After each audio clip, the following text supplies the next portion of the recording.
If you're building a business where you can have time off, you're not there, and your business needs to run without you. If you're building a business to sell, you need to be able to be not there, and your business needs to be able to run without you. If you're building a legacy to give to your grandchildren, you need to be able to be not there, and it needs to be running. Welcome to Unstoppable Podcast with Harry Sardinas, inspiring conversations with influential millionaires, investors, thought leaders, entrepreneurs who are making a massive difference with their innovative products and services, and sharing the challenges and wisdom of how they sold their first million.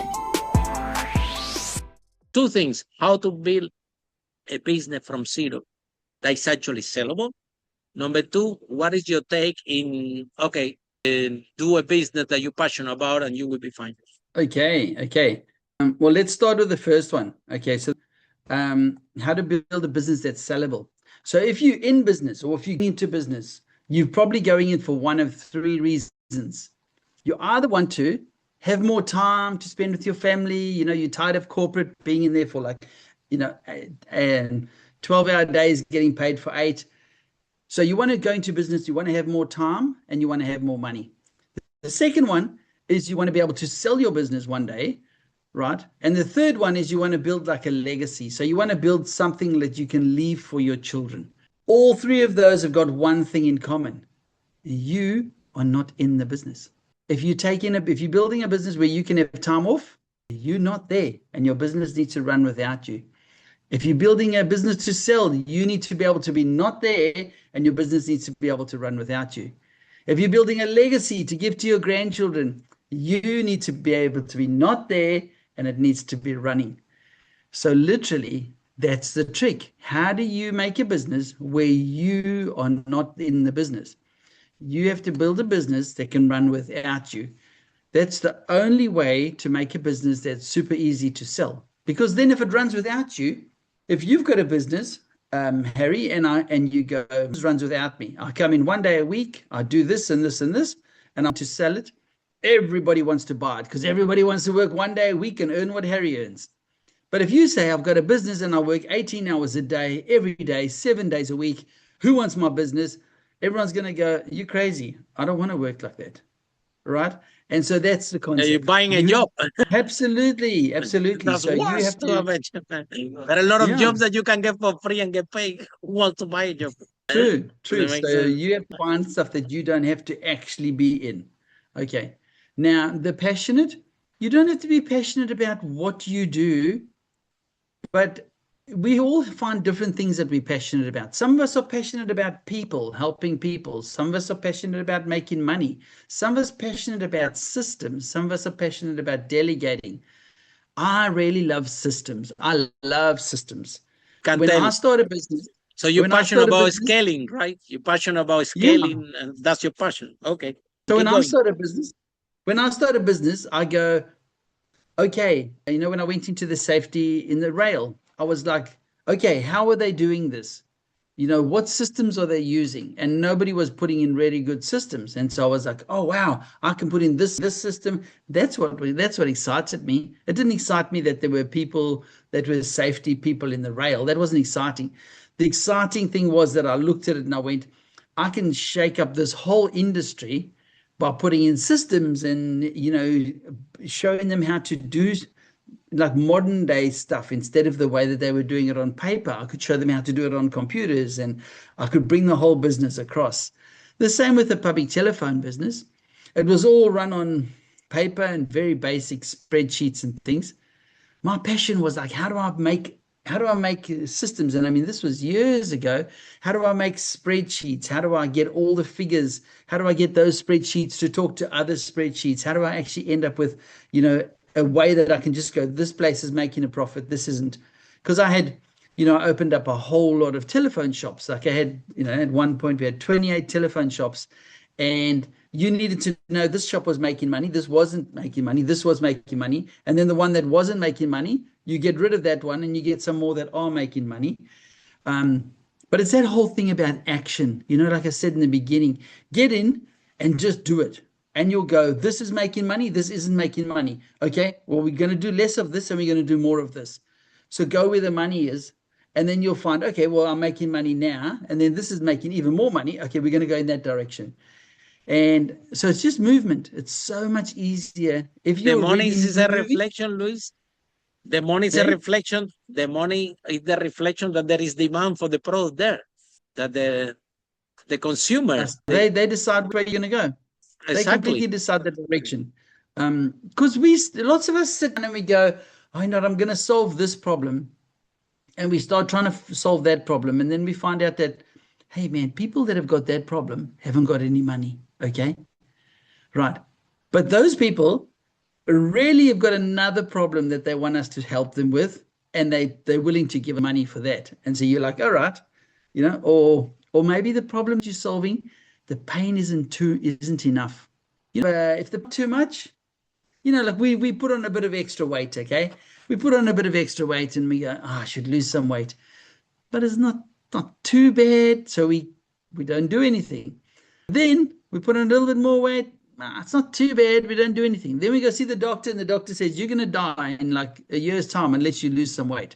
Now we go, whoa, okay, I need to lose weight. Now suddenly we are super motivated to lose weight. We want to go to sign up to gym. We want to get a personal trainer. We want to do all the things that we should have done before. And your business is like that. You're going along saying, hey, let me help you lose weight. Let me help you lose weight. People are like, yeah, I haven't got money now. Da, da, da, da, da. And one of their friends dies from a heart attack. And now suddenly they have got money. They're getting the best coach in the world. They're going to gym. They've got all the fitness. Their whole garage is like treadmills and bicycles. They've spent so much money, and you're going, what? How come you didn't have any money last week, but this week you've spent massive amounts of money on your health?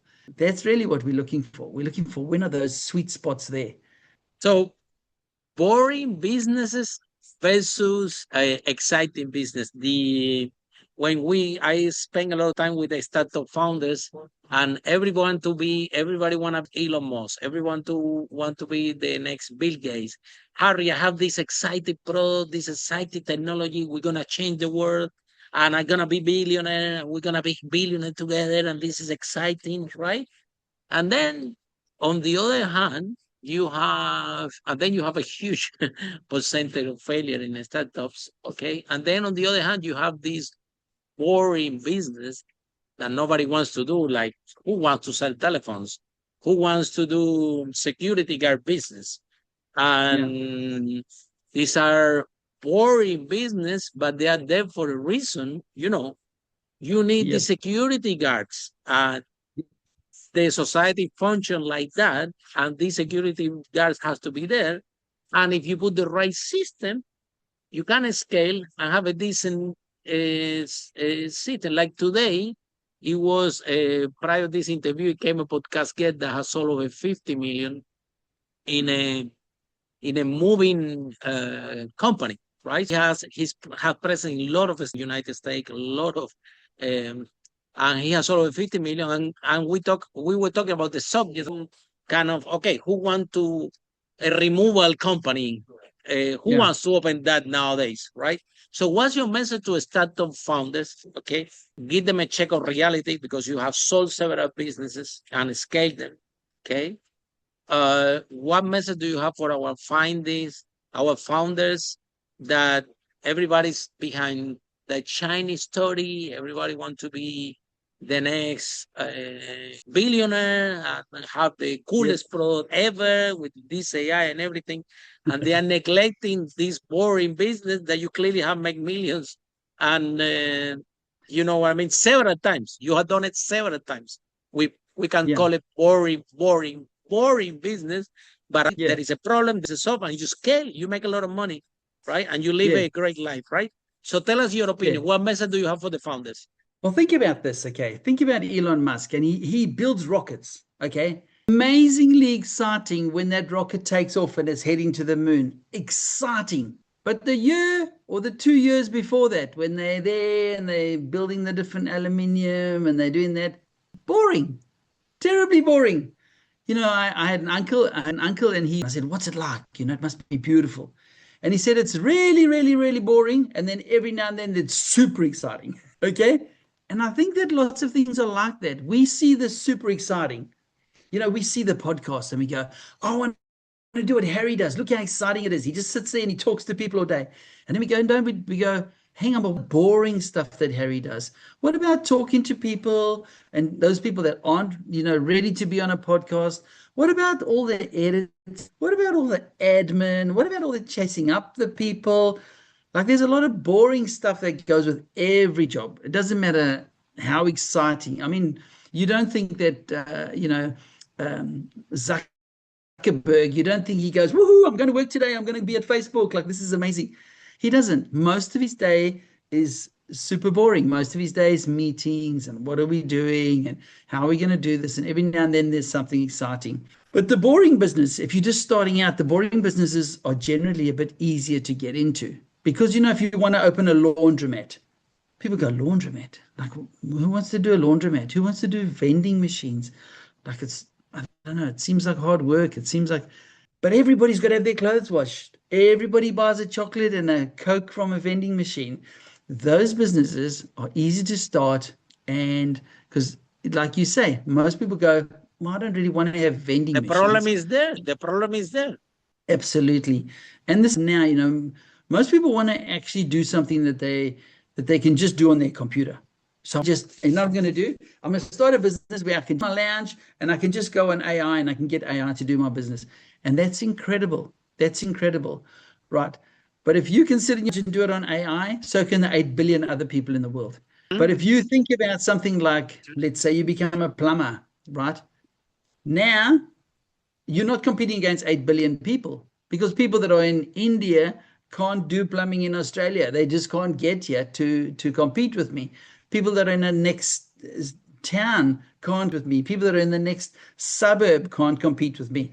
So it's easier for me to actually be able to really make money, And so that's literally why the boring businesses make so much more.